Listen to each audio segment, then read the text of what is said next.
This segment is sponsored by JIS Orthopedics.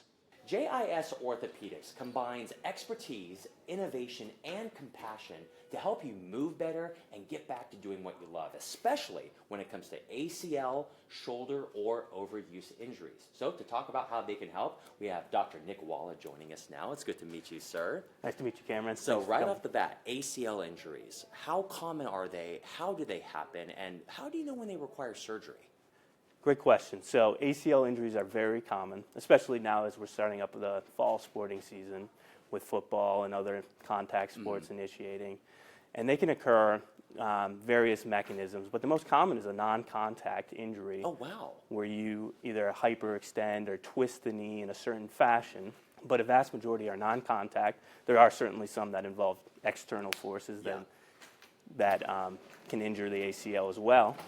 And you know, the simple answer to do they all need surgery, the answer is no. Okay, that's good. You know, there's a lot of factors that go into that. You know, patient age, desired activity levels, the grade of ACL sprain. And, you know, if it's just a partial sprain, a lot of them can be rehabbed and they can get back. That's great. And then, you know, the ones that are a full tear, you know, some of them, you know, depending on your desired activity levels and if you what you want to return to doing, you know, we can have a conversation about surgery versus no surgery and the pros and cons associated with that.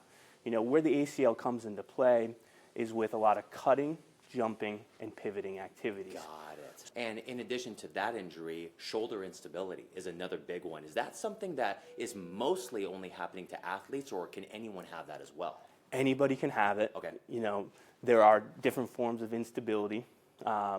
So when we're talking instability of the shoulder is a ball and socket joint, and it's got the most amount of motion of any joint in the body. And what the price you pay for that is instability of the joint when you're accepting more motion. And so the most common form of instability of the shoulder is through the front or anterior instability. So more than 90% of those injuries occur when the arm's up in this position and there's rotation on the arm, sometimes an external force hitting the hand and causing that shoulder to pop out through the front. And a lot of times they'll need to go to the emergency department to have it put back in. Sometimes it will be relocated on its own. And then occasionally it will pop out the back.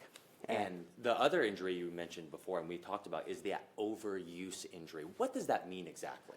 Yeah, and that's, you know, overuse injury is a broad terminology. And what it means is submaximal force applied to bone, tendon, you know, soft tissue that overcomes the body's innate ability for biological healing. Okay. And so a more common example of that is a stress fracture. Okay. Oh. We have the marathon right around the corner here, and a lot of runners out there may have experienced within their careers a tibial stress fracture, which is common with running. And how do people know the difference between just maybe some serious soreness or a true overuse injury? Yeah, so shin splints, right? It's hard to differentiate the two at times. So shin splints, you start running, you can start getting some pain along the shin bone area, and you slow down your pace. It gets better throughout your runs. But when you start noticing pain, especially, you know, when you're stopped running, you know, when you're laying in bed at night and it feels like a dull toothache kind of pain, that's something you want to get looked at. So you can go right to our website at jisortho.com. You can give us a call. You know, we accept patients daily. You can walk right into our clinic. If you're a young patient in sporting activities all the way up to older age and just getting back to your daily living activities. That is fantastic. We can get you fixed up. Dr. Walla, thank you so much. Now, I know you went to Ohio State. I'm going to do it. O-H-I-O. Oh, no, I had a shoulder injury. I got to come see you soon. Let's pop that thing back in. Pop it back in place. There we go. We're good. We'll be right back.